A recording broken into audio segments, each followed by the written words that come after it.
The morning sun cast long shadows across the cobblestone courtyard of Buckingham Palace as hundreds of tourists gathered for the changing of the guard ceremony. Among the crowd stood Staff Sergeant Marcus Thompson, a decorated United States Marine on his first visit to London. His crisp dress blues stood out among the sea of casual clothes and cameras, earning respectful nods from fellow veterans who recognized his service ribbons. Marcus had served 3 tours in Afghanistan and carried himself with the quiet confidence that comes from facing real danger. At 6 feet tall, with broad shoulders and steel-gray eyes, he commanded attention without seeking it. His visit to London was supposed to be peaceful, a well-deserved vacation after his recent promotion and reassignment to embassy duty. The ceremony began with the familiar sound of military precision. The Queen's Guard, resplendent in their scarlet tunics and towering bearskin hats, marched with clockwork accuracy across the palace forecourt. Leading them was Guardsman James Wellington, a 10-year veteran of the Coldstream Guards, who took immense pride in his role protecting the royal family. Wellington had earned his position through years of discipline and unwavering dedication. Born in Yorkshire to a family of modest means, he had joined the military at 18 and worked his way up through sheer determination. His record was spotless, his bearing impeccable, and his loyalty to the crown absolute. As the ceremony progressed, Marcus found himself genuinely impressed by the precision and pageantry. He had always respected military tradition, regardless of the country, and watching these soldiers perform their duties with such dedication reminded him of why he had chosen to serve his own nation. The crowd pressed closer to the palace gates, phones and cameras capturing every moment. Children sat on parents' shoulders, tourists whispered in multiple languages, and the atmosphere buzzed with excitement. This was exactly the kind of peaceful, civilized moment Marcus had been looking forward to after years of combat zones and military bases. But peaceful moments have a way of changing without warning. As the guard began their final maneuvers, a commotion erupted near the palace gates. A young woman, clearly distressed and speaking rapidly in accented English, had somehow slipped past the outer barriers. She was calling out desperately, waving a manila envelope above her head, trying to reach someone, anyone, who might listen to her plea. Security immediately moved to intercede. But the woman's desperation was evident. She was well-dressed, not a typical protester, and seemed to be carrying official-looking documents. The crowd began to murmur, unsure whether this was part of the ceremony or a genuine emergency. Marcus watched the scene unfold with the trained eye of someone accustomed to assessing threats. His instincts, honed by years of military service, told him this wasn't a security threat but rather someone genuinely in need of help. The woman's body language, her desperate but controlled demeanor, and the way she clutched those documents suggested urgency rather than malice. Wellington, maintaining his position in formation, had also noticed the disturbance. Protocol demanded that he remain focused on his ceremonial duties. But his peripheral vision caught sight of the unfolding situation. The woman was now surrounded by security personnel, and her voice carried across the courtyard with increasing desperation. "Please, someone must help," she called out, in what sounded like an Eastern European accent. "My brother is innocent. These papers prove it. Please, someone with authority must see them." The security team was professional but firm, beginning to escort her away from the ceremonial area. Standard procedure required removing any disruption as quickly and quietly as possible, but something about the woman's plea struck a chord with both men. Though they stood on opposite sides of the crowd, Marcus had seen enough injustice in war zones to recognize when someone was fighting for something bigger than themselves. Wellington, despite his rigid training, had grown up seeing his own family struggle against bureaucratic indifference. Both men found themselves drawn to help, though their positions and circumstances created an impossible situation. As the woman was led away, still calling out her plea, something unexpected happened. Her envelope tore in the struggle, and official-looking papers scattered across the courtyard, carried by the morning breeze toward both the crowd and the ceremonial formation. One document landed directly at Wellington's feet. Another was caught by Marcus's quick reflexes as it flew toward the tourist section. Both men found themselves holding what appeared to be legal documents, court papers, and official correspondence in a foreign language. The crowd held its breath. The ceremony Wellington stared down at the document by his feet. his mind racing beneath the stoic exterior required by his position. Years of training had taught him to remain motionless during ceremonies, to be a living statue representing the crown's unwavering strength. But the words visible on the torn paper seemed to burn into his consciousness. Emergency appeal and wrongful conviction, in bold letters at the top of what appeared to be a legal document. Across the courtyard, Marcus held similar papers, his trained eyes quickly scanning the English portions mixed with what looked like Czech or Polish text. Court dates, case numbers, and references to human rights violations painted a picture of someone fighting desperately through legal channels for justice. The woman who had scattered these documents was no longer visible, having been efficiently removed by security, but her desperate voice still echoed in the sudden silence. The ceremony had effectively ground to a halt, though protocol demanded it continue. The other guards maintained their positions with mechanical precision, but the hundreds of spectators were focused entirely on the unfolding drama. Cameras that had been recording a routine tourist attraction were now capturing something far more significant. Marcus made the first move. Setting aside the ingrained caution that comes from being a foreigner in another country's capital, he stepped forward from the crowd. His dress blue uniform immediately identified him as American military, and his deliberate movement toward the ceremonial area sent ripples of surprise through the gathered tourists. "Excuse me," he called out in a clear, respectful voice that carried across the courtyard. "I believe these documents belong to that woman. They appear to be urgent legal matters." His words were addressed to no one in particular, but everyone understood he was really speaking to the guards, to the officials, to anyone with authority who might listen. By speaking aloud, he had transformed a silent dilemma into a public moment that demanded response. Wellington felt the weight of hundreds of eyes upon him. The document at his feet seemed to grow heavier with each passing second. His commanding officer stood rigid nearby, and protocols he had followed for a decade demanded he ignore everything except his ceremonial duties. But something deeper than protocol was stirring within him. The same sense of duty that had originally drawn him to serve. The crowd waited in absolute silence. Even the children seemed to sense that something significant was happening, though they couldn't understand exactly what. Tourists found themselves inadvertent witnesses to a moral crisis playing out in real time. Then Wellington did something that shocked everyone, including himself. Maintaining perfect military bearing, he took a single, measured step backward.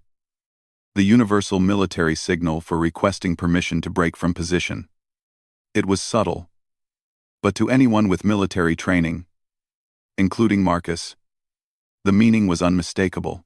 His commanding officer, Captain Harrison, was faced with an impossible situation. Strict protocol demanded he ignore the gesture and order the ceremony to continue. But the public setting, the media presence, and the obvious moral complexity of the situation made any response potentially explosive. "Sir," Wellington spoke for the first time during the ceremony, his voice carrying the crisp authority of the Queen's English. "I believe there may be urgent matters requiring official attention."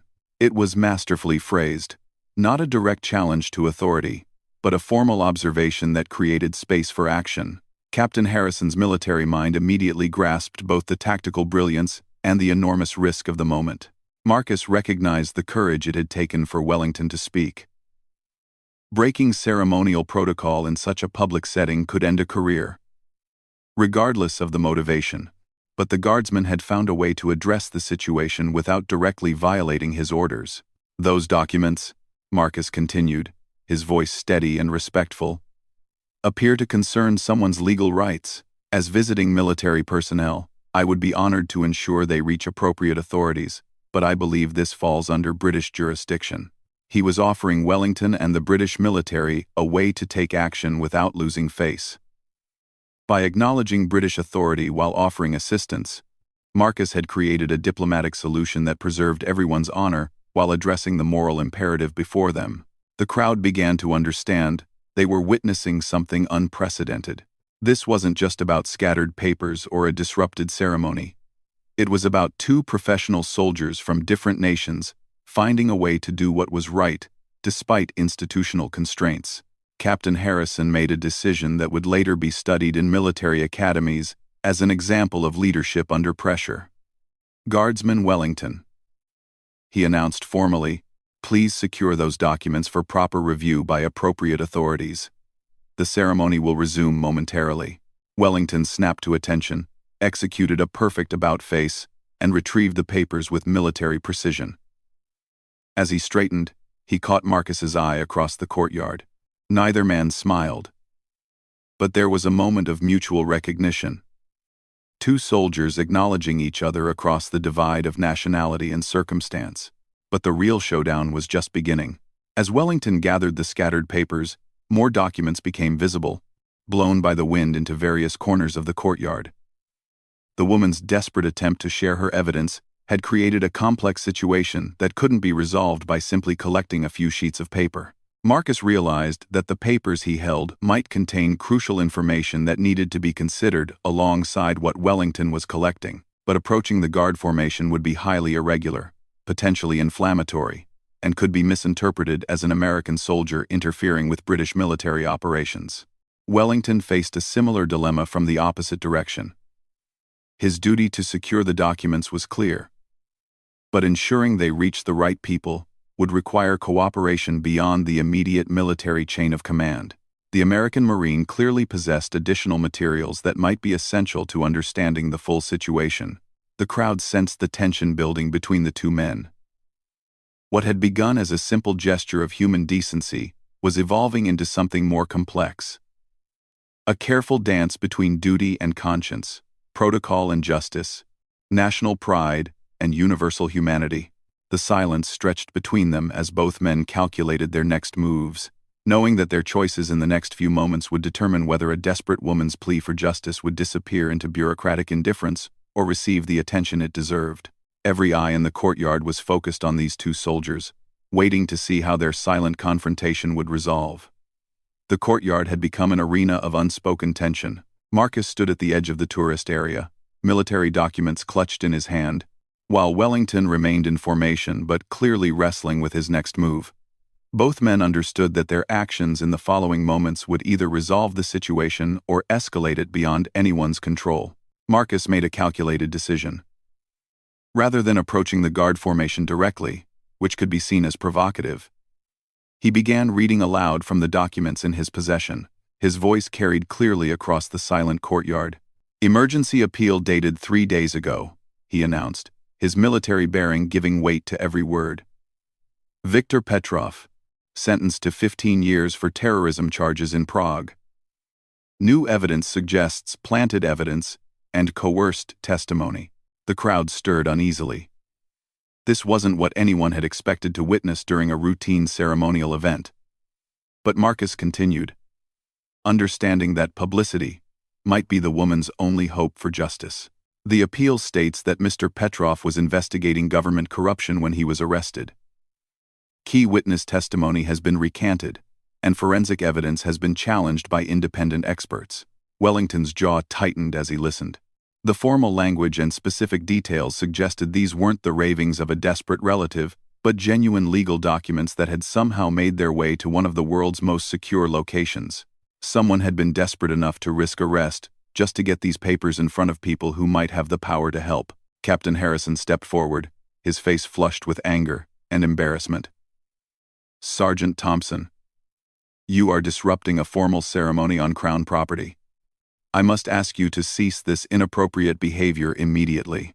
But Marcus had spent enough years in combat zones to recognize when backing down meant letting injustice prevail. "Sir, with respect, these documents appear to detail a time-sensitive legal matter that may involve someone's life. I'm simply ensuring the information reaches appropriate authorities." The confrontation was no longer subtle. An American Marine was publicly challenging British military authority on British soil, while hundreds of witnesses recorded every moment. The diplomatic implications were staggering, but both men seemed willing to accept those consequences. Wellington found himself at the center of an impossible choice. Supporting Marcus would mean openly defying his commanding officer in front of crowds and cameras, but allowing the documents to disappear into bureaucracy might mean condemning an innocent person to years of imprisonment. The guardsman made a decision that stunned everyone present. Still maintaining perfect military posture, he spoke directly to Marcus across the courtyard. "Sergeant Thompson," His voice carried the crisp authority of years of ceremonial practice. "I believe the documents in my possession contain additional information relevant to what you've just read." It was a formal acknowledgement that transcended their nationality, ranks, and the complicated diplomatic situation. Wellington was offering to share information with a foreign soldier, in public, despite direct orders from his commanding officer. The crowd erupted in surprised murmurs. This was unprecedented. A member of the Queen's Guard breaking protocol to cooperate with an American serviceman over what appeared to be a matter of international justice. Captain Harrison's face had gone from red to purple. "Guardsman Wellington, you will return to your position immediately and cease this unauthorized communication." But Wellington had passed the point of no return. Years of following orders had brought him to this moment, where orders themselves seemed to conflict with the deeper duty he had sworn to uphold. "Sir, these documents appear to detail a miscarriage of justice. My oath is to serve Crown and country, which includes upholding the values of justice that the Crown represents." It was a masterful response, essentially arguing that defying orders was actually the most loyal thing he could do. The legal and philosophical complexity of his position left Captain Harrison momentarily speechless. Marcus recognized the courage Wellington was showing and decided to match it. "Guardsman Wellington, if you're willing to share that information, I'll ensure it reaches the appropriate American diplomatic channels for review. Between our two nations, we should be able to ensure this receives proper attention." The crowd was now completely silent, understanding they were witnessing something historic. Two professional soldiers from allied nations were putting their careers on the line for a principle that transcended national boundaries. But Captain Harrison had reached his limit. "Guardsman Wellington, you are relieved of duty. Step away from the formation immediately." Wellington's response shocked everyone, including Marcus. Instead of stepping away, he executed a perfect military about-face and began marching directly toward Marcus with ceremonial precision. His bearskin hat remained perfectly positioned, his rifle held at exactly the correct angle, his pace measured and deliberate. The crowd gasped. A Queen's Guard was abandoning his post and marching toward an American soldier with obvious intent to engage. Palace security moved closer, uncertain whether this was some kind of threat or unprecedented cooperation. Marcus stood his ground as Wellington approached, recognizing the tremendous personal risk the guardsman was taking. When Wellington stopped exactly 6 feet away and executed another perfect about-face to stand at attention facing the palace, Marcus understood the gesture immediately.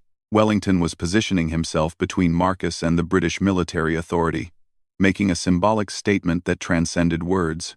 He was literally standing with the American Marine against the institutional pressure to ignore potential injustice. The moment stretched endlessly, as both men stood in perfect military bearing, facing the palace together, while holding documents that might save an innocent man's life. Neither spoke, but their body language communicated volumes to the hundreds of witnesses watching in stunned silence. Captain Harrison approached with several other officers, their faces grim. Palace security flanked them, creating a surreal tableau of military authority facing off against two individual soldiers who had chosen conscience over convenience. "This is your final opportunity to return to your positions and end this disruption," Captain Harrison announced loudly enough for the crowd to hear. Marcus and Wellington remained motionless, their silent solidarity more powerful than any words could have been. They had created a moment that would be remembered long after the ceremony was forgotten. Two soldiers from different nations standing together for justice, despite overwhelming pressure to conform.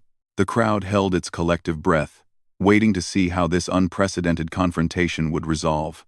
The shocked silence was broken only by the distant sound of London traffic and the clicking of countless cameras capturing a moment that would soon spread around the world. The standoff lasted exactly 3 minutes and 47 seconds. A lifetime. In military terms, an eternity for the crowd holding its breath, and forever in the minds of those who witnessed it. Marcus and Wellington stood shoulder to shoulder in perfect military bearing, their silence more powerful than any speech about duty, honor, or justice. Then something unexpected happened that changed everything.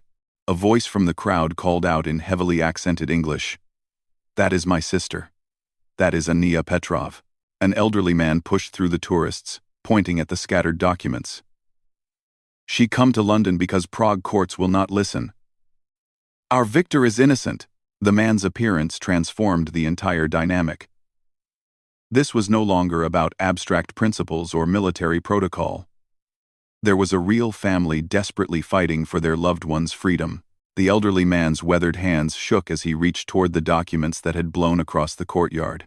Marcus made immediate eye contact with Wellington, and both men understood that the situation had evolved beyond their personal confrontation with authority. Someone's father was standing before them, and their decision would directly impact a real family's suffering. Captain Harrison found himself facing a completely new scenario.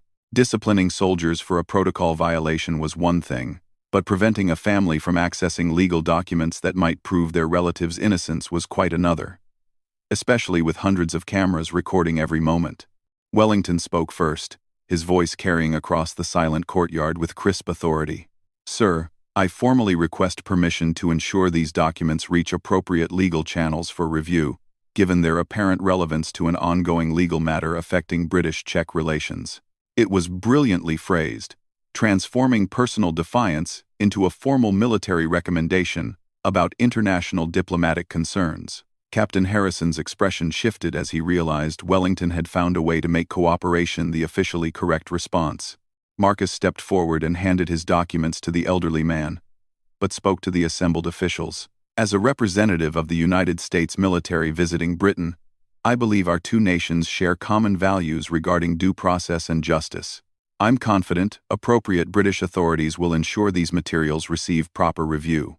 He was essentially challenging Britain to live up to its own stated values, while offering American support for whatever action they chose to take.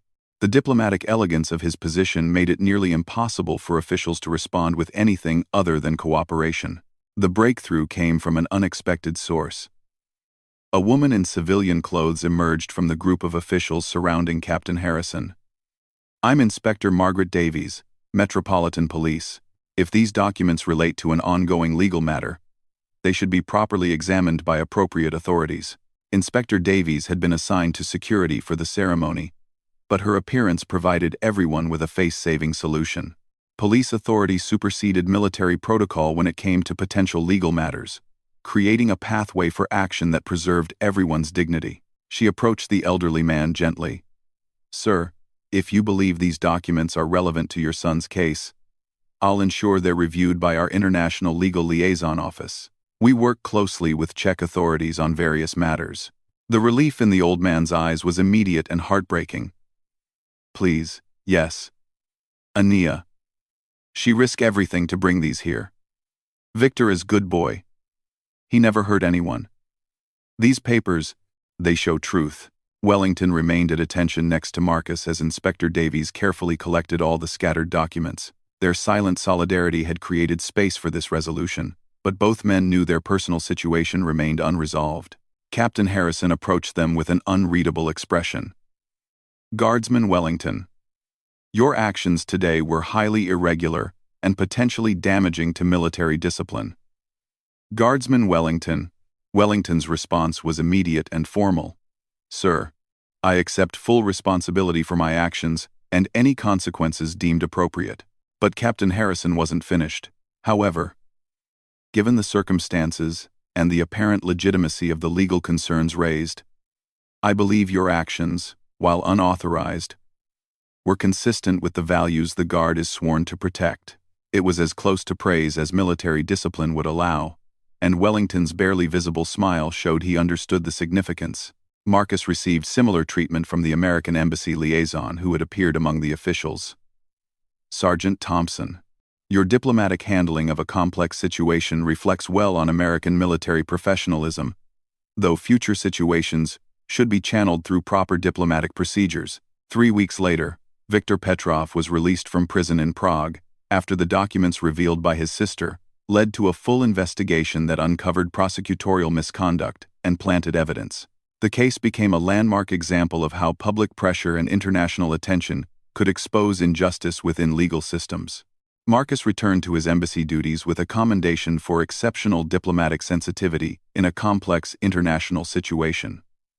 His actions had strengthened, rather than damaged, American-British relations, proving that doing the right thing often serves national interests better than blind adherence to protocol. Wellington received a different kind of recognition.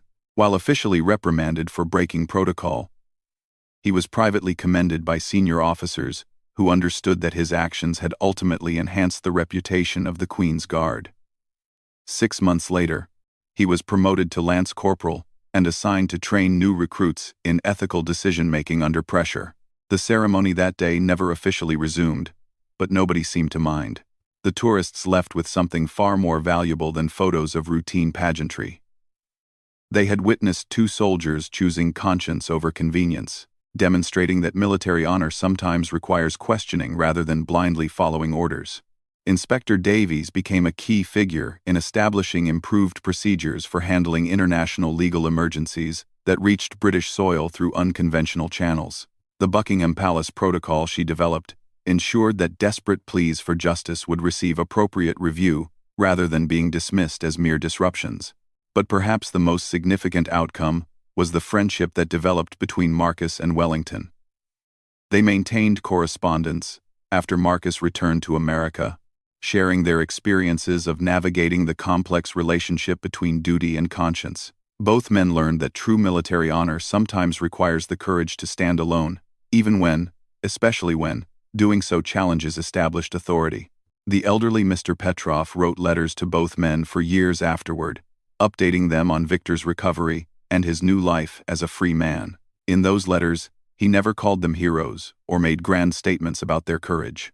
Instead, he simply thanked them for listening when no one else would, and for proving that sometimes the right thing to do is also the most powerful thing that can be done. The YouTube video of their silent standoff has been viewed millions of times, shared by military personnel worldwide as an example of how real leadership sometimes looks very different from what training manuals describe. In the comments, soldiers from dozens of countries share their own stories of moments when they had to choose between orders and conscience, finding inspiration in 2 men who showed that standing together for justice transcends any uniform they might wear. The ceremony that ended in shocking silence ultimately became a powerful reminder that the truest military virtues are not displayed in perfect formations or flawless execution of orders, but in the courage to act with integrity when everything else tells you to look away. AD effectively stopped. Though the other guards maintained their positions with practiced discipline, all eyes were now focused on what would happen next. Marcus looked at the papers in his hands, then across the courtyard to where Wellington stood motionless in formation, a similar document at his feet. Their eyes met across the distance that separated them. One man bound by ceremonial duty, the other free to act but in foreign territory with no official authority. In that moment, both men faced the same impossible choice: follow protocol and ignore a potential injustice, or step outside their roles to help someone who might desperately need it. The weight of their decision would reshape not only their own lives but also create a moment that hundreds of witnesses would never forget. The silence stretched across the courtyard like a taut wire, ready to snap with whatever choice they made next. The evening mess hall buzzed with excitement as the recruits discussed their upcoming opportunity to embarrass Sergeant Major Hayes. They had spent the afternoon at the practice range, fine-tuning their marksmanship and building their confidence for the morning's demonstration. "I shot a perfect score today," Private Johnson boasted, stabbing his fork into his dinner. 10 rounds, 10 hits at 300 meters. Hayes probably hasn't even fired at 300 meters in years. Private Davies nodded enthusiastically. "Same here. And I heard Peterson is bringing some of the other instructors to watch. This is going to be brilliant. Finally show everyone that the old guard needs to step aside for soldiers who actually know what they're doing." What they didn't know was that Company Sergeant Major Peterson had spent his evening making phone calls. His instincts about Hayes had been nagging at him for months, and Thompson's cocky attitude had finally pushed him to investigate. The first call had been to an old friend at the Ministry of Defense Records Office. The second had been to Colonel Richards, who had commanded the 22nd SAS Regiment until his retirement 2 years earlier. The conversation with Richards had been enlightening, to say the least. "Billy Hayes," the colonel had said, his voice carrying a mixture of surprise and respect. "You've got Steel Eye Hayes under your command?" "Christ. Peterson. Do you have any idea who you're dealing with?" Peterson had admitted he didn't, which prompted a 20-minute education about one of the most decorated snipers in recent British military history. Hayes had served in Bosnia, Kosovo, Iraq, and Afghanistan. His longest confirmed kill was 1,847 meters in the mountains outside Kandahar. He had been part of Operation Barracks in Sierra Leone, the raid that rescued British soldiers held hostage. His record was so classified that even Richards couldn't discuss most of it over an unsecured line. "What happened to him?" Peterson had asked. "Why is he pushing papers and standing guard duty?" "Taliban sniper got lucky," Richards had explained. "Bullet caught him in the shoulder during his 4th Afghan tour. Shattered the bone. Damaged the muscle. He's still one of the best marksmen I've ever seen, but the medical board wouldn't clear him for active operations. Said the injury might affect his performance under stress." "And does it?" Richards had laughed. But there was no humor in it. Billy Hayes with a damaged shoulder is still a better shot than most men at their peak. "The problem isn't his shooting, Peterson. The problem is he's forgotten how to be a soldier among soldiers. 8 years of standing silent has made him retreat into himself. Those recruits of yours have no idea they're poking a sleeping lion." Quote. Now Peterson sat in his office, staring at the personnel file he had finally managed to access. The redacted sections told their own story. Pages of black ink, hiding operations that would probably never be declassified. But what he could read painted a picture of a soldier who had served with distinction in the most dangerous places on Earth. Meanwhile, 3 floors below, William Hayes sat alone in his small quarters, methodically cleaning his personal sidearm. A Sig Sauer P226 that had been his backup weapon throughout his SAS career. The pistol wasn't standard issue for ceremonial guards, but his service record earned him certain privileges, including the right to maintain his sidearm proficiency. The familiar weight of the weapon brought back memories he had spent 8 years trying to bury. The mountains of Afghanistan, where every shadow could hide death. The surgical precision required to eliminate threats from distances that seemed impossible. The weight of responsibility that came with being the person others counted on to keep them alive. He had been good at his job, arguably one of the best. The nickname, Steel Eye, hadn't been given lightly. In the SAS, nicknames were earned through performance, and his had come after a particularly difficult operation in Helmand province. 6 Taliban fighters had taken position in a compound overlooking a British outpost. Hayes had eliminated all 6 with 6 shots from 1,200 meters away, in the span of 4 minutes, while under enemy fire himself. But that life felt like it belonged to someone else now. 8 years of ceremonial duty, of standing motionless while tourists took photographs, of being treated as a living monument rather than a soldier, had created a distance between who he had been and who he was now. The skills remained, muscle memory and training deeply ingrained, but the context had changed so completely that sometimes he wondered if those memories were real or just vivid dreams. The recruit's mockery didn't anger him. He had faced far worse than words from cocky teenagers. What bothered him was the realization that their perception wasn't entirely wrong. He had become complacent, comfortable in his role as an invisible guardian. The warrior had been sleeping so long that even he sometimes forgot it existed. Tomorrow's demonstration was meant to humble the recruits, but William suspected it might end up revealing more about himself than about them. Peterson clearly knew something. The CSM's expression that afternoon had been too knowing, too calculated. This wasn't just about settling a dispute between an instructor and some mouthy students. His reflection was interrupted by a knock on his door. "Enter," he called. Setting the pistol aside, Private Evans, the newest and youngest of the recruits, stepped inside nervously. Unlike his more vocal companions, Evans had remained quiet during the afternoon's mockery session. He was barely 18, fresh from Wales, and still intimidated by military hierarchy. "Excuse me, Sergeant Major," Evans said, standing rigidly at attention. "I wanted to apologize for this afternoon. The other lads, well, they got a bit carried away." William studied the young man's face. Evans had the look of someone who had grown up poor, who had joined the army not out of patriotic fervor, but out of necessity. There was a seriousness in his eyes that the others lacked, a understanding that their position was a privilege that could be lost. "At ease, Evans," William said. "What's really on your mind?" Evans relaxed slightly but remained formal. "It's just, some of the things they said weren't right. You've been nothing but fair with us, even when we've made mistakes, and I've seen how you handle yourself. You're not what they think you are. And what do they think I am? They think you're weak, sir, untested. But I've watched you move.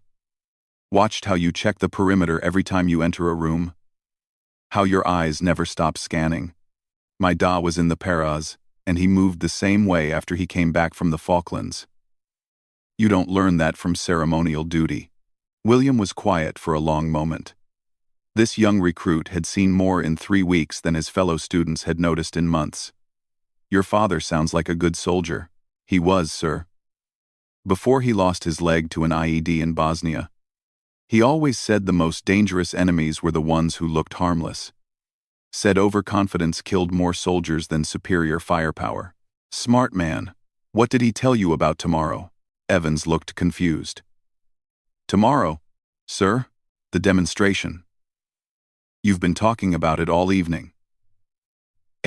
Actually, sir, I haven't. The others have been bragging about how they're going to outshoot you, but, well, like I said, I don't think you're what they think you are, and I'm not stupid enough to bet against something I don't understand." William smiled slightly. The first genuine smile anyone had seen from him in months. "Your father trained you well. What's your assessment of your fellow recruits?" "Honest answer, sir. Always. They're good lads, but they think this is a game. They think being a soldier is about being tough and shooting straight and looking good in uniform. They don't understand that it's about responsibility, about being ready when everything goes wrong." "And what happens when everything goes wrong?" Evans met his gaze steadily. "That's when you find out who the real soldiers are, sir." All too sick. After Evans left, William sat in the growing darkness of his quarters, turning the young man's words over in his mind. Tomorrow would indeed reveal who the real soldiers were, but he was beginning to suspect that the lesson wouldn't be the one Peterson had originally intended. His phone buzzed with a text message from Peterson. 054. 5 hours, range 4. Bring your A-game. William typed back a simple, "Roger." But his mind was already calculating distances, considering wind patterns, thinking about the kind of demonstration that would serve the greater purpose of turning cocky recruits into actual soldiers. He opened his wardrobe and reached for a case he hadn't touched in years. Inside, carefully maintained and zeroed, was his personal rifle, an accuracy international Arctic warfare that had been his companion through 4 tours of duty. The weapon wasn't standard issue for ceremonial guards, but like his sidearm, his service record granted certain privileges. Tomorrow, Private Thompson and his friends would get their demonstration. They wanted to see what real soldiering looked like. They were about to find out that some lessons couldn't be learned from textbooks. The morning air was crisp and still as the small group assembled at Range 4 at precisely 0545 hours. The London fog was beginning to lift, revealing the extensive military training facility that stretched across several acres of carefully maintained grounds. Traditional targets stood at 100, 200, and 300 meters, but Peterson had requested something special for this demonstration. Private Thompson arrived with his usual swagger, carrying his standard-issue SA-80 rifle and radiating confidence. The other recruits flanked him, equally sure of themselves after their successful practice session the previous day. Only Evans hung back slightly, his father's warnings echoing in his mind. William appeared exactly at 0545, carrying his rifle case with the same casual precision he brought to everything else. But the other instructors who had gathered to watch noticed immediately that this wasn't his ceremonial weapon. Company Sergeant Major Peterson wasn't the only one who had made phone calls the previous evening. "Gentlemen," Peterson announced, his voice carrying across the range, "today's exercise is about understanding the difference between adequate and exceptional. Private Thompson has volunteered to represent the recruit class in a marksmanship demonstration against Sergeant Major Hayes." Thompson stepped forward eagerly, but his confidence wavered slightly when he saw William opening his rifle case. The weapon inside was clearly not standard issue. The sleek lines and specialized scope of the Arctic warfare rifle marked it as something designed for precision at extreme range. "Sir," Thompson said, trying to maintain his bravado. "Is that regulation equipment?" "Personal weapon," Peterson replied curtly. "Authorized for Sergeant Major Hayes based on his service record. You'll be shooting at traditional distances: 100, 200, and 300 meters, 5 rounds each distance, standard targets." The recruits exchanged glances. This sounded straightforward enough. Thompson had shot perfect scores at these distances just yesterday. "However," Peterson continued, "Sergeant Major Hayes will be engaging targets at 600, 800, and 1,000 meters. Same number of rounds, but we've set up silhouette targets rather than bullseyes." The recruits looked toward the distant targets, barely visible even with binoculars. The 1,000-meter target was little more than a dark smudge against the backstop. Thompson's confidence evaporated as he realized the vast difference between what he was being asked to do and what William would be attempting. "That's impossible," Private Johnson whispered. "Nobody can hit a man-sized target at 1,000 meters with iron sights." "Who said anything about iron sights?" Peterson asked with a slight smile. William had finished assembling his rifle and was now attaching a scope that looked like it belonged on a scientific instrument rather than a weapon. The optics alone probably cost more than Thompson made in 6 months. "Before we begin," Peterson announced, "perhaps Sergeant Major Hayes would like to tell you gentlemen about this particular weapon." William looked up from his preparations, his gray eyes meeting each recruit's gaze in turn. When he spoke, his voice was different. Not the patient, measured tone they had grown accustomed to, but something harder, more focused. "Accuracy International Arctic Warfare Sniper Rifle," he said simply. "Chambered in 338 Lapua Magnum. Effective range approximately 1,500 meters with proper ammunition and conditions. This particular rifle has been zeroed to my specifications and has been with me for 8 years. Private Davies, trying to recover some ground for their group, spoke up. 8 years of ceremonial duty, you mean?" William's smile was thin and cold. Among other things, the rangemaster called for the demonstration to begin. Thompson would shoot first, starting with the 100-meter target. The young soldier took his position, controlled his breathing as he had been taught, and fired 5 rounds in quick succession. All 5 hits were solid, clustering nicely around the center of the target. He moved to the 200-meter position with growing confidence. Again, 5 solid hits. His technique was good, his grouping tight, and he was remembering why he had felt so confident yesterday. The 300-meter target proved more challenging. A slight breeze had picked up, requiring compensation for wind drift. Thompson's first 2 shots were slightly off-center, but he adjusted and finished with 3 good hits. Not perfect, but respectable shooting that drew nods of approval from his fellow recruits. "Well done, Private Thompson," Peterson acknowledged. "Textbook marksmanship. Now, Sergeant Major Hayes, if you would." William took his position at the 600-meter line. The difference in his setup was immediately apparent. Where Thompson had used standard prone position with minimal adjustment, William was taking time to read environmental conditions. He pulled out a small device to measure wind speed, checked the humidity and temperature, and made minute adjustments to his scope. "Wind is variable, 2 to 4 knots from the northwest," he announced to no one in particular. "Temperature 68 degrees. Humidity approximately 45%. The recruits watched in fascination as William settled into a shooting position that looked different from anything they had learned. His body was positioned to work with the rifle rather than against it, every line optimized for stability and control. The first shot rang out, the sound different from Thompson's rifle. Deeper, more authoritative. Through binoculars, the spotters confirmed a center hit. On the 600-meter target, 4 more shots followed in careful succession, each one placed with mechanical precision. 5 hits, all within the vital zone of the silhouette target. "Moving to 800 meters, William announced.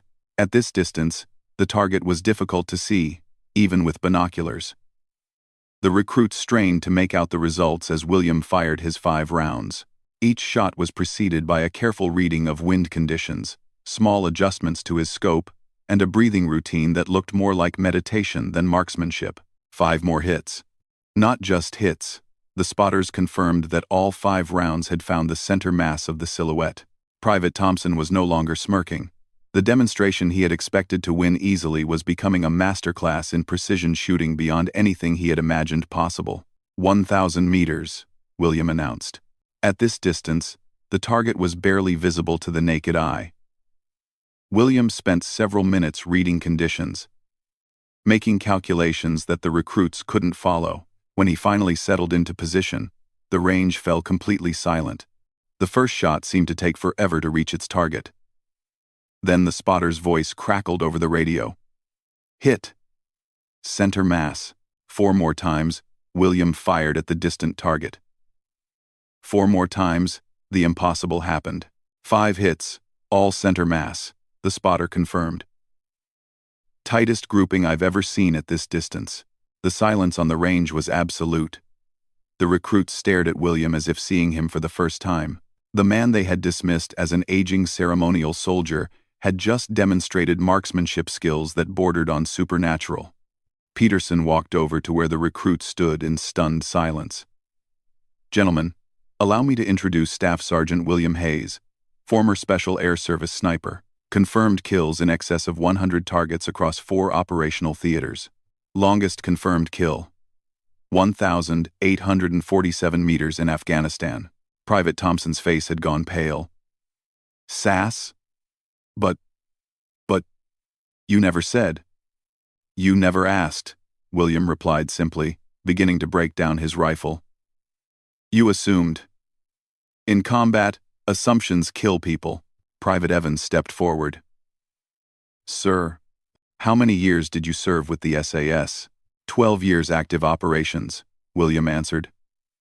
Bosnia, Kosovo, Iraq, Afghanistan. Multiple tours, each theater. The weight of their mistake was settling on the recruits like a physical force. They had spent weeks mocking a man who had served with one of the world's most elite military units, who had fought in some of the most dangerous conflicts of the modern era. Why didn't you tell us? Davies asked, his earlier swagger completely gone. William looked at each of them in turn. Would it have mattered? You saw what you expected to see. An old soldier marking time until retirement. Military rank means nothing if you don't have the character to respect it. Combat experience means nothing if you're not wise enough to recognize it when you see it. Peterson stepped forward. The lesson here, gentlemen, is that the most dangerous enemy is the one you underestimate. In the real world, the quiet professional who seems unremarkable might be the difference between coming home alive or coming home in a box. Private Thompson found his voice again. Sir, we owe you an apology. What we said yesterday was wrong. Yes, it was, William agreed. But the apology isn't what matters. What matters is whether you've learned something from this. Evans spoke up again. Sir, could you teach us? Real skills, I mean. Not just ceremonial drill. William was quiet for a moment, considering. For 8 years, he had been content to fade into the background, to let his past remain buried. But looking at these young soldiers, cocky and inexperienced, but not without potential, he felt something stirring that had been dormant for too long. That depends, he said finally. Are you ready to learn what being a soldier actually means? Because I can tell you right now, it's not about standing straight, or shooting paper targets, or looking good in uniform. Before any of them could answer, Peterson's radio crackled to life. All units. We have a code red situation. Armed intruders on palace grounds. All available personnel report for immediate deployment. The demonstration was over. But for William Hayes, it seemed that his real service was just beginning again. The transformation in William Hayes was immediate and startling. The moment Peterson's radio crackled with the emergency alert, 8 years of ceremonial routine fell away like a discarded mask. His posture changed, His movements became purposeful and economical, and his eyes took on the hard focus that the recruits had never seen before. "What's the situation?" William asked, his voice carrying an authority that made even Peterson straighten up. "Armed intrusion at the palace," Peterson replied, speaking rapidly into his radio while pulling up tactical communications. 3 suspects, possibly 4, breached the perimeter near the north wing. Royal family is secure in the safe room, but we have civilians in the area, and 2 guards are missing. William was already securing his rifle and checking his sidearm. "What's our response time?" "Tactical teams are 15 minutes out. Palace security is requesting immediate backup from all available personnel." I. 15 minutes. William repeated grimly. In 15 minutes, those guards could be dead, and the situation could escalate beyond control. The recruits stood frozen, suddenly aware that their morning had shifted from training exercise to potential life or death situation. Private Thompson opened his mouth to ask a question, but William's sharp gesture silenced him. "Evans," William said, his voice crisp with command. "You have your father's training. Can you drive the transport vehicle under stress?" "Yes, sir," Evans replied immediately. "Thompson, Davies, Johnson. Do any of you have first aid training beyond basic?" "I completed advanced medical training before joining, sir," Davies answered, his earlier arrogance completely forgotten. "Right. We're responding as advance reconnaissance until tactical teams arrive. Our job is to assess the situation, locate missing personnel, and prevent escalation. This is not a rescue operation. We are information gathering and damage control only." Peterson looked uncertain. "Hayes, you're not cleared for active operations." "Your shoulder." "My shoulder is fine for what needs to be done," William cut him off. "And right now, I'm the most qualified person available. Unless you have another SAS-trained operator standing around?" The drive to Buckingham Palace took 8 minutes through London traffic, Evans navigating with skill that proved his father's military training hadn't been wasted. In the back of the vehicle, William was checking and distributing equipment, while briefing the recruits on basic tactical principles they had never learned in ceremonial training. Rule 1. Stay alive. You can't help anyone if you're dead. Rule 2. Clear communication at all times. If you see something, you say something immediately. Rule 3. Follow orders without question or hesitation. There's no time for discussion once we're committed. Private Johnson's voice was shaky when he asked, "Sir, have you done this before? I mean, actual hostage situations?" William's laugh was short and humorless. "Son, I've cleared more hostile buildings than you've had hot dinners, but every situation is different, and this one is complicated by the location and civilian presence." They arrived at the palace to find controlled chaos. Police vehicles surrounded the perimeter, armed officers had established a security cordon, and palace staff were being evacuated through designated routes. William immediately took charge, his military bearing and obvious competence cutting through the confusion like a blade. "Who's in command here?" he demanded of the nearest officer.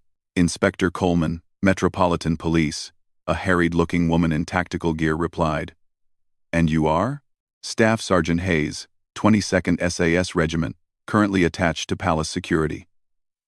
"What's the current status?" Coleman's demeanor changed instantly upon hearing his credentials. 3 confirmed intruders, armed with handguns and possibly explosives. They've taken positions in the North Wing staff quarters. 2 palace guards went to investigate the initial breach and haven't been heard from in 20 minutes. William pulled out his binoculars and studied the building. His tactical mind was already working, calculating angles of approach, identifying potential firing positions, assessing the terrain like he had done countless times in foreign theaters. "Building layout?" he asked. 3 floors, multiple rooms, several stairwells. The intruders could be anywhere inside. Explosives confirmed or suspected. One of them was carrying what looked like a vest or backpack. Could be nothing. Could be a bomb. William nodded grimly. In his experience, it was always better to assume the worst and be pleasantly surprised than to underestimate a threat and pay the price in blood. "I need access to the security camera feeds and building plans," he said, and get me a direct line to whoever's commanding tactical response." While William coordinated with police command, the recruits watched in fascination as their mild-mannered instructor transformed into a tactical operations coordinator. Every movement was purposeful, every decision made with confidence born of experience they were only beginning to understand. "Evans," William called, without looking up from the building plans. "Take position with the vehicle at the northeast corner, keep the engine running, and maintain radio contact. If this goes bad, you're our extraction route. Thompson, Davies, you're with me for reconnaissance. Johnson, you stay here and coordinate with Inspector Coleman. If we're not back in 30 minutes, the tactical teams take over regardless of our status." Private Thompson swallowed hard. "Sir, are we actually going in there? We're going to get close enough to locate our missing guards and assess the threat level. These intruders have been inside for almost 30 minutes now. That's either very bad or very good, depending on their intentions." As they moved toward the building, William's posture and movement were like nothing the recruits had ever seen. He seemed to flow from cover to cover, his eyes constantly scanning, his body positioned to react instantly to any threat. Thompson and Davies tried to imitate his movements but felt clumsy and exposed by comparison. "First floor clear," William whispered into his radio after leading them through a systematic search of the ground level. Moving to second floor. It was on the second floor that they found the first palace guard, unconscious but alive, zip-tied in a storage room. Davies immediately began checking his vital signs, while William and Thompson continued the search. "One guard secure, minor head injury, conscious and responsive," Davies reported quietly. "Copy that. Continue search for second guard," William acknowledged. They found the source of the problem on the third floor. 3 men in dark clothing had barricaded themselves in a corner office, using furniture to block the door. Through a crack in the barricade, William could see they were holding the second palace guard at gunpoint, but something was wrong with the picture. The intruders seemed nervous, disorganized, more like petty criminals who had gotten in over their heads than professional terrorists. Their weapons were cheap handguns, not military hardware, and the suspected explosive device turned out to be an ordinary backpack stuffed with what looked like stolen electronics. William held up a hand to stop his companions, then carefully observed the scene for several more minutes. His years of experience were telling him that this situation was not what it appeared to be. "Command. This is Hayes," he whispered into his radio. "Situation assessment. 3 subjects. Amateur level. 1 hostage. This appears to be a burglary gone wrong, rather than a terrorist action. Subjects seem panicked and unprepared for extended standoff." Inspector Coleman's voice crackled back. "Can you confirm no explosive devices?" "Negative on explosives. Repeat, no explosive threat confirmed." William made a tactical decision based on his assessment. Rather than wait for the tactical teams and risk the situation escalating, he was going to end it himself. But first, he had a lesson to teach. "Thompson, Davies," he whispered.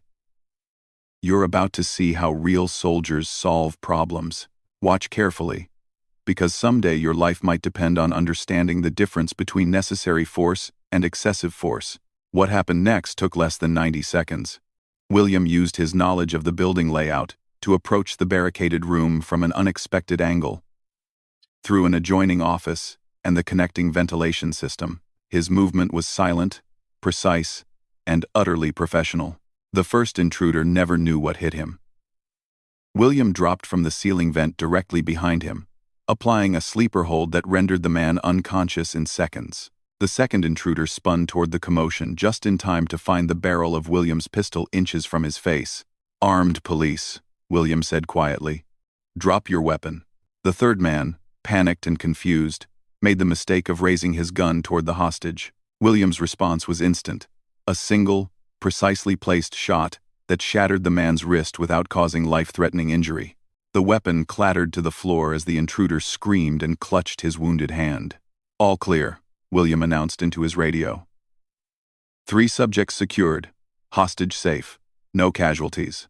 The tactical teams arrived to find the situation completely resolved, the intruders in custody, both palace guards safe and receiving medical attention, Inspector Coleman looked at William with a mixture of professional respect and amazement.